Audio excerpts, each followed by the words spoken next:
चंदनपुर गांव में गोपाल नाम का एक गरीब किसान रहा करता था।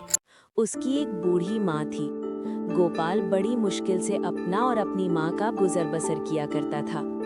एक दिन गोपाल जंगल से कुछ लकड़ियाँ लेकर अपने घर जाता है। तभी उसकी बूढ़ी माँ आंगन में चूल्हे पर रोटियां बना रही होती है। जल्दी रोटी दे दो, जंगल में लकड़ी भी अब नाम की रह गई है।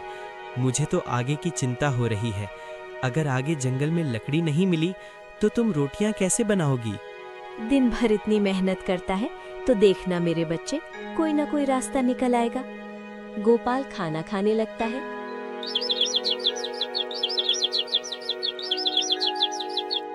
तभी उसे रास्ते में गांव का साहूकार मुन्नीलाल मिलता है। मुन्नीलाल देखने में हट्टा कट्टा आदमी था जो अपनी धन की पोटली अपने साथ लेकर चला था। मुन्नीलाल की एक आदत थी, वो हमेशा छींकता रहता था। अरे भाई, एक तो मेरा ये जुकाम कभी ठीक नहीं होता। आज गोपाल सुबह सुबह कहाँ से शहर को निकल पड़ा? अरे साहूकार जी, जंगल में बस लकड़ियां ही लेने जा रहा था। अब आप तो जानते ही हैं, मुझ गरीब के घर तो चूल्हा ही जलता है। आपको कभी जरूरत पड़े तो बताइएगा, कुछ लकड़ियां भी ला दूंगा। हाँ, बोला। आज जलाओ लकड़ी कम आएंगी तो आपके घर ले आऊंगा। आप बिल्कुल चिंता मत कीजिए।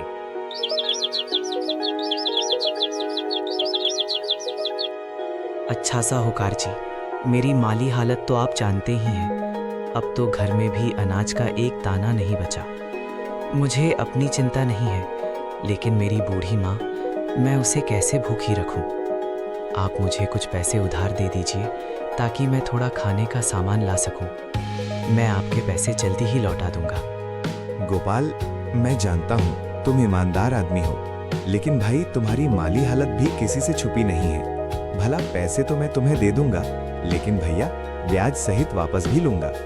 आप मुझे पैसे दे दीजिए। अरे क्या हुआ बेटा, कहाँ रह गया था? कब से तेरी राह देख रही थी। गोपाल अपनी माँ को सारी बात बताता है। घर में तो कुछ भी खाने को नहीं था, इसलिए मैंने साहूकार मुन्नीलाल से कुछ पैसे उधार ले लिए। अब इन पैसों से मैं तुम्हारे लिए कुछ खाने को ले आऊंगा। अरे बेटा, तेरे पिताजी आज जिंदा होते तो हमें ये दिन नहीं देखना पड़ता। तेरे पिताजी इसी गांव में समोसे बनाकर बेचा करते थे।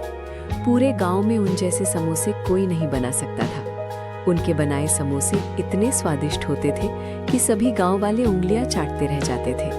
मैं भी ऐसा ही करूंगा, तुम देखना।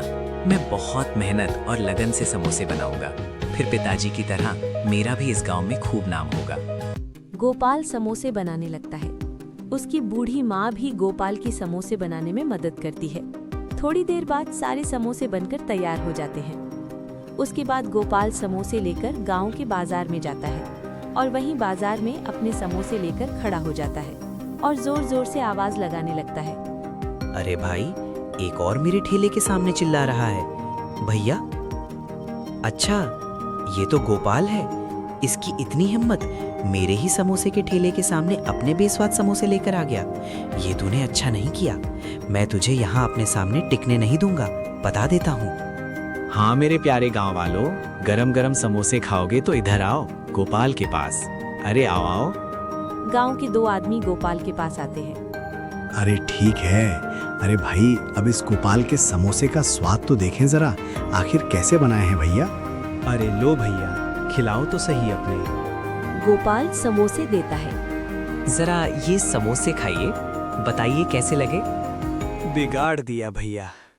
अरे भाई, ऐसे बेस्वाद और खराब समोसे तो हमने कभी नहीं खाए। भैया, समोसे आते नहीं बनाने तो करो बर्बादी। लकड़ियां समोसे बनाना तेरे बस की बात नहीं है भैया। तभी सामने वाले ठेले से आवाज आई। ये सामने समोसे बेचने वाले सुंदर की थी। मेरे ठेले पर? अरे कहाँ, आप भी इस गोपाल के टुच्चे से समोसे खाने लगे। यहाँ ओ मेरे भाइयों, मैंने बनाए हैं मजेदार एक नंबर के स्वादिष्ट गरम गरम समोसे। आओ भैया, आओ आओ, खाओ भैया। तभी दोनों सामने वाले की दुकान पर चले जाते हैं। गोपाल ये देखकर बहुत दुखी होता है और अपने घर चला जाता है। अरे आ गए बेटा, क्या हुआ? तेरी बनाई समोसे गांव वालों को पसंद आई या नहीं? गांव वाले बोलते हैं मेरे समोसे में कोई मज़ा ही नहीं है। साहूकार जी ने जितने भी पैसे उधार दिए थे, उनसे मैं जितना समोसे बनाने का सामान ला सकता था ले आया हूँ। अब और बाकी की सामग्री कहाँ से लाऊं, जिससे समोसे स्वादिष्ट हो जाएं? तेरी ईमानदारी और मेहनत को देखते हुए भगवान तुझे जरूर कोई अच्छा रास्ता दिखाएंगे।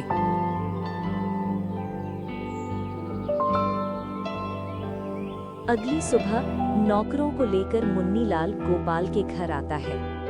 अरे गोपाल, कहाँ हो? बाहर आओ, मेरे पैसे लेकर बैठ गया है। तभी गोपाल और उसकी माँ बाहर आते हैं। माफ़ कर दीजिए साहूकार जी, आपसे जो पैसे मैंने उधार लिए थे, उनसे मैंने समोसे बनाकर बेचने का काम शुरू किया है, लेकिन मेरे बनाए समोसे किसी ने अभी तक नहीं खरीदे हैं। मालिक, जैसे ही मेरे पास कुछ पैसे आएंगे, मैं आपके पैसे लौटा दूंगा। वो सब मैं नहीं जानता। हाँ, तेरे बनाए समोसे का क्या भरोसा, कोई खरीदेगा भी या नहीं। मुझे मेरे पैसे ब्याज के साथ चाहिए। हाँ। ऐसा मत कीजिए, मुझ गरीब के पास यही तो एक सहारा है। मैं अपनी बूढ़ी माँ को लेकर कहाँ जाऊंगा? नहीं साहूकार जी, ऐसा मत कीजिए। और वहां से चला जाता है। थोड़ी देर बाद गोपाल फिर से अपने वही बनाए समोसे लेकर बाजार में जाता है और वहां चुपचाप उदास मन से किसी के उसके बनाए समोसे खरीदने का इंतजार करने लगता है। तभी एक बूढ़ा आदमी गोपाल के सामने समोसे के ठेले पास रुकता है। अभी एक लंबी यात्रा से लौटा हूँ, मुझे कुछ खाने को दे दो भगवान, कि तुझ पर कृपा होगी बेटा।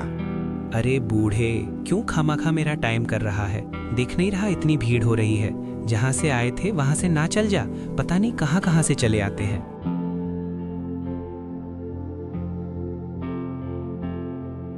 तुम ही कुछ खाने को दे दो, जोरों की भूख लगी है।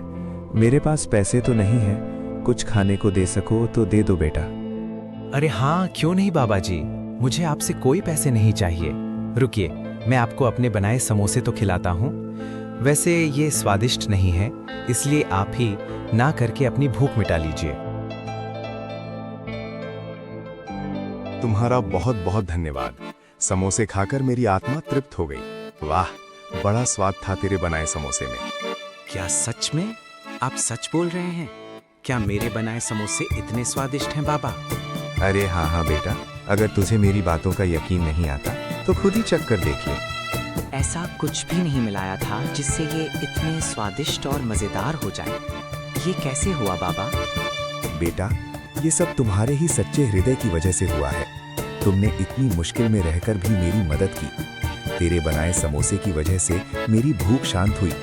मेरे लिए संसार में ये सबसे स्वादिष्ट समोसे हैं। बेटा, इस गांव में तेरे बनाए समोसे सबको स्वादिष्ट और मजेदार लगे, इसके लिए मैं तुम्हें एक जादुई जड़ी बूटी देता हूँ। तुम जब भी समोसे बनाओ तो इस जादुई जड़ी बूटी को अपने समोसों में मिला देना, जिसके बाद सभी गांव वालों को बस तुम्हारे ही बनाए समोसे पसंद आएंगे। लेकिन बेटा, ध्यान रखना, जब भी ये जड़ी बूटी किसी लालची आदमी के हाथ में जाएगी तो इसका उल्टा असर हो जाएगा। ये जड़ी बूटी कभी भी उसका भला नहीं करेगी बेटा। आपका बहुत बहुत धन्यवाद बाबा, मैं आपकी ये बात ध्यान रखूंगा। इसके बाद वो बूढ़ा आदमी वहाँ से गायब हो जाता है। तभी गोपाल अपने घर जाता है और अपनी बूढ़ी माँ को सारी बात बताता है। और दोनों आंगन में ही चूल्हे पर फिर से समोसे बनाने लगते हैं और बाबा के दी हुई जड़ी बूटी समोसों में मिलाता है। जड़ी बूटी मिलते ही गोपाल के सारे बनाए समोसों में से बहुत ही अच्छी खुशबू आने लगती है।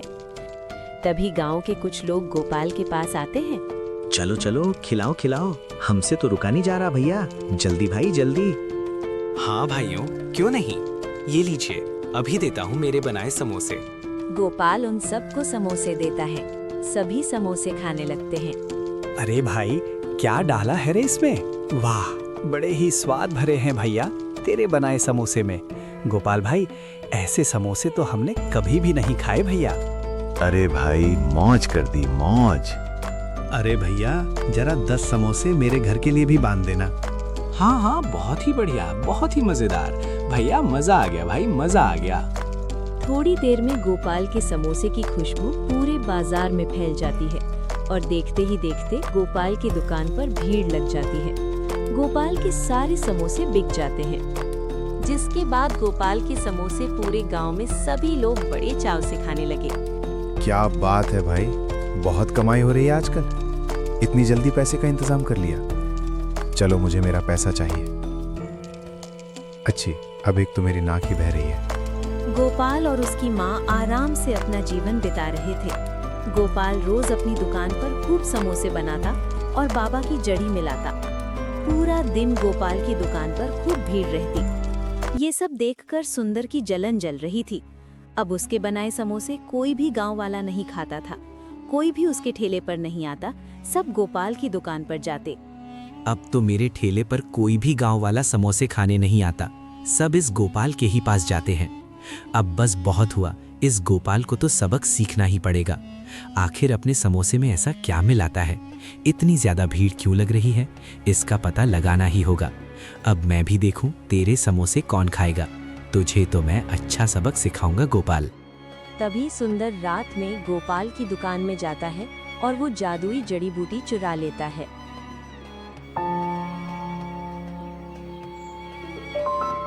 अगली सुबह गोपाल अपनी दुकान पर आता है, लेकिन उसे अपनी जड़ी बूटी कहीं नहीं दिखती। सामने गोपाल की दुकान पर अभी तक समोसे बने नहीं थे। सुंदर ने जड़ी बूटी समोसों में मिलाई। आज तो तेरी चांदी ही कट जाएगी। हाँ, इस जड़ी बूटी के कमाल से सभी लोग आज तेरे ही पास आएंगे समोसे खाने। कितने सारे पैसे आएंगे आज तो।